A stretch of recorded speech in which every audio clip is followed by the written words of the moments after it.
Good morning, good morning, good morning. Welcome, welcome, welcome.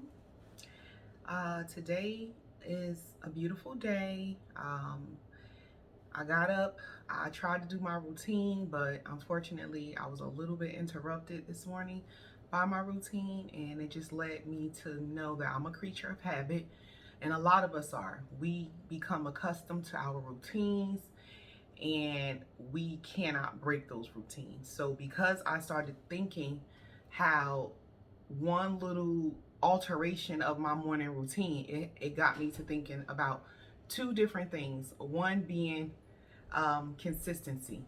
You have to be consistent to reach your goals. If you set goals and you are not consistent in reaching those goals, then you will notice that it's easier to fall off and lose that routine.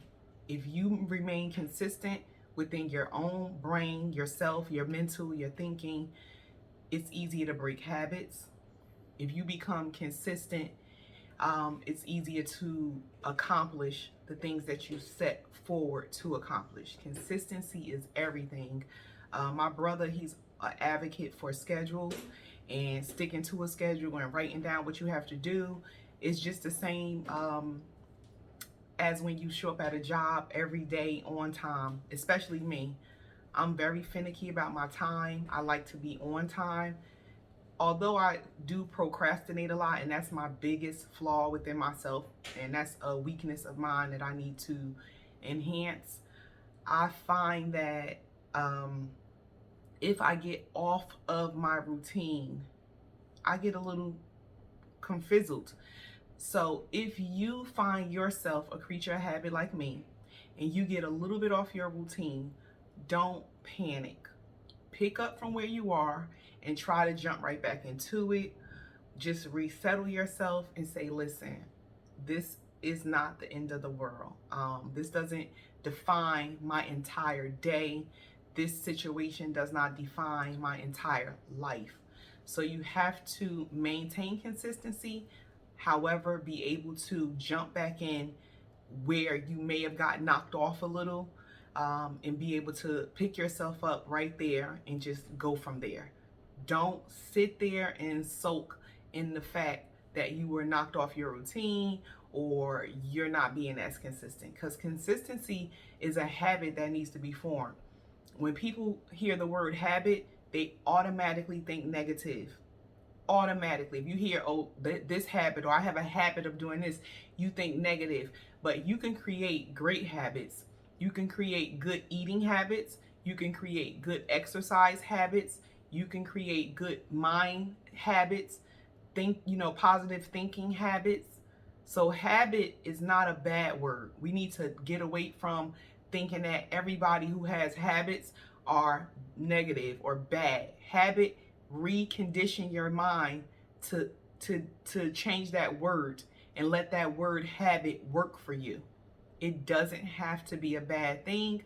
It is a great thing. When you start exercising, it can become a habit to the point where you would feel down without doing it. You would feel bad about not doing it, or you would feel like you lost your routine if you didn't exercise or work out.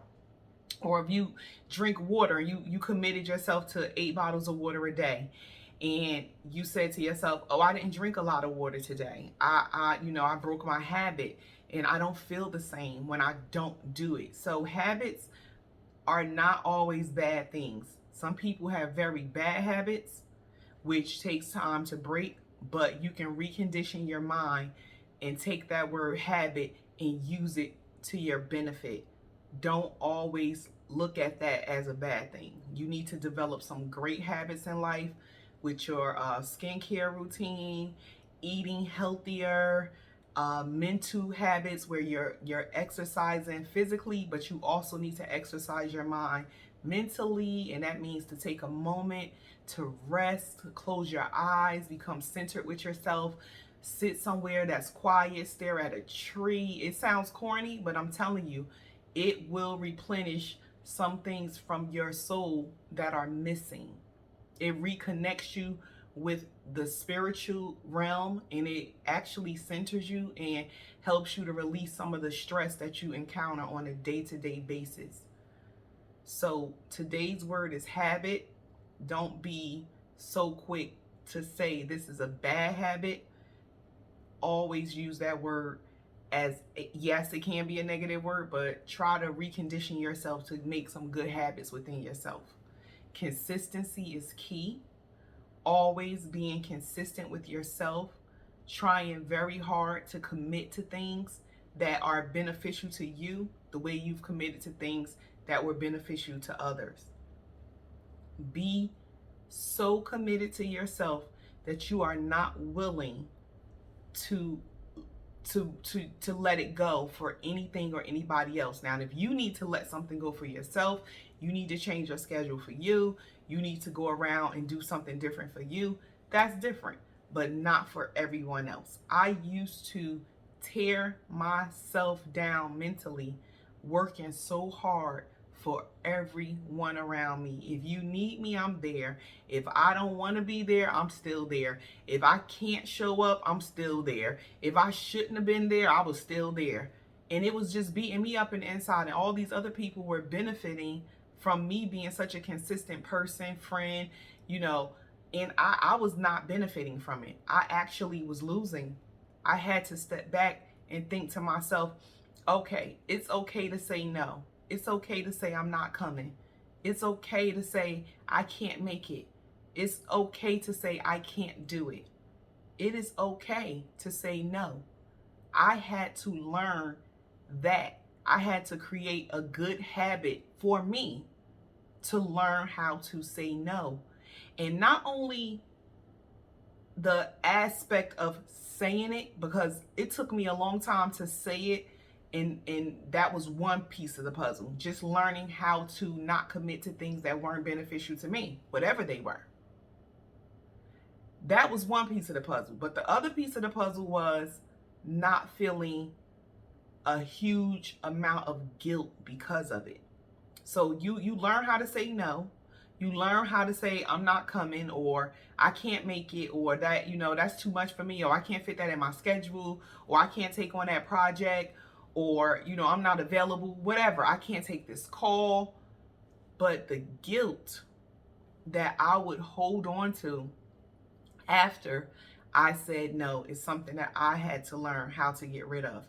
And that's key, because it's easy to just form a thought in your head and say no. That's the easy part.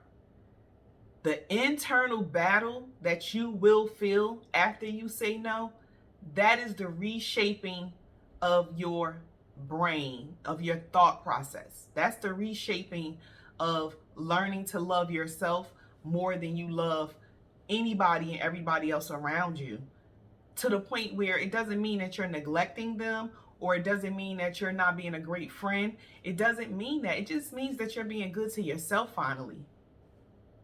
If you cannot be good to yourself, I feel sorry for you. You're going to deplete yourself. People will constantly take advantage of you. They will use you up, use you up, use you up. They will keep asking. They will keep needing. And no one is there for you. Who does anything for you? Sit back. There was years ago when my kids were little that I would open my doors to everyone all the time. Spend a night. Come over, come over. And then I sat back and realized my girls don't have anywhere to go. Nobody's breaking their door down to let them come spend the night and give me a break, This is when they were like a little older, not when they were younger. Because when they were younger, I had a huge support system. My sister-in-laws stepped up, and I had a whole little every other weekend thing going on. So that was great. But as my kids grew, I'm speaking about friendships that I've extended to other people and opened up my doors, and I did not get the same feedback. So I had to take inventory of my life.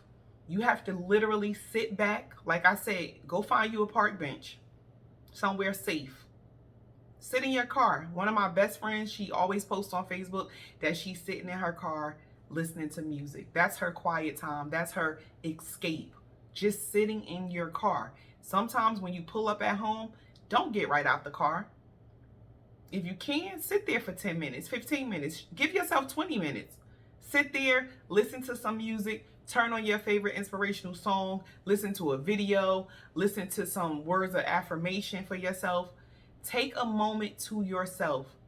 Learn how to be consistent within yourself, telling yourself, yes, I am going to do this. No, I will not do this. These are the things that I expect. These are the things that I will not have in my life.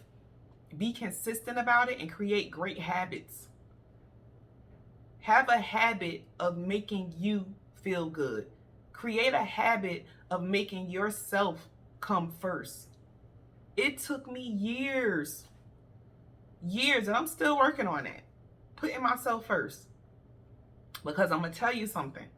If you look around yourself, the people around you, they have no problem putting themselves first. They have no problem doing it. It used to be, I would be like, yo, how do they feel comfortable doing this to me? Or how do they feel comfortable telling me no? Or not making sure that I'm happy? Or not making sure that I have what I need? Or, not giving me the raise that I deserved on the job? Or giving me the days off that I really needed? Or, any little thing. Anything. Not breaking their neck to hold the door for me.